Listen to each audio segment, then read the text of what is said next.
Joining me now is the perfect person to have this discussion, the Democratic Congressman Eugene Vindman of Virginia. He's a member of the Armed Services Committee. He is a retired Army colonel. Congressman, great to see you. Thank you for being with us. Great to see you. I don't know where to even start with this. There's so much there. So let's start at the end. Russia, by lifting these sanctions, in theory, lifting the sanctions puts more oil on the world stage and brings oil prices down. A, that hasn't worked. B, Russia is getting more money per day than Ukraine gets from all of the West in its attempt to fight the war now, because Russia is minting money off all this oil it's selling. This doesn't work in our interest. No, it doesn't. Look, this administration is winging it. Yes. It sounds pretty bad because it is. I don't think they have a plan. They certainly don't know the consequences of their actions. So they think the consequences of giving the Russians $150 million extra dollars a day will lower cost of oil and gas for the American people. Yeah, but it's not having that effect. It's not. And the same thing with the Iranians. I mean, giving the Iranians more money, a country that we're currently at war with, to lower costs for the American people, that just doesn't happen. Yeah. So this administration doesn't have a plan. They don't know what they want to achieve. They don't know whether it's regime change or unconditional surrender or elimination of their nuclear program. Right. And all of which could be interesting and should be discussed with you in Congress as our representatives to say, hey, OK, that goal is worth American lives or it's not worth American lives. But you were at the dignified transfer of those soldiers who came back. They've lost their lives and their families don't yet have a clear answer as to why. Why and how long and what we're looking to achieve. As I watched the caskets go by with the president literally just feet in front of me, I kept wondering to myself, when will this end? What is the purpose of this mission? We're expending $1 billion a day. We lost 13 soldiers, over 200 wounded. And each one of these casualties has a mother, brother, father, son. Right. I met all the families.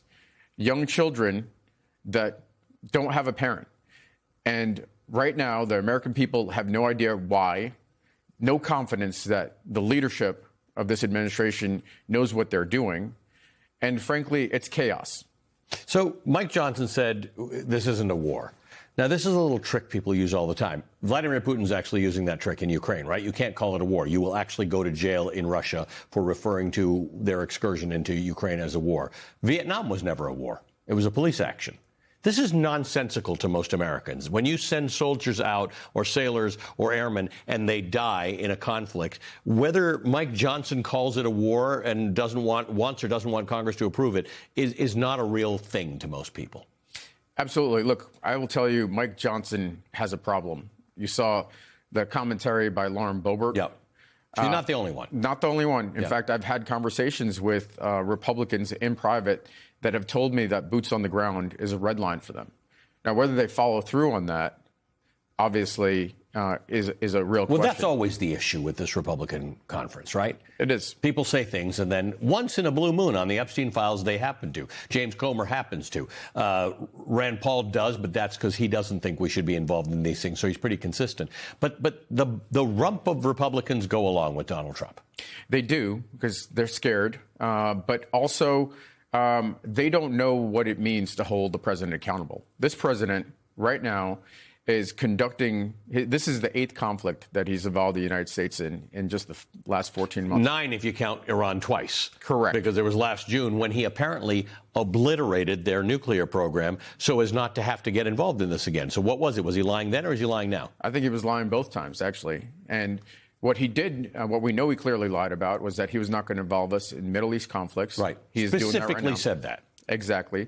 And he said he was going to concentrate on lowering costs for the American people. That is absolutely not the case. In fact, this war has spiked gas prices for the American people. Farmers right now in planting season are paying more for fertilizer. Yeah, let's be clear about that. We think it's oil and gas, and it is mostly oil and gas that goes through the Strait of Hormuz. But a lot of fertilizer, chemicals and fertilizer, go through there as well. Absolutely.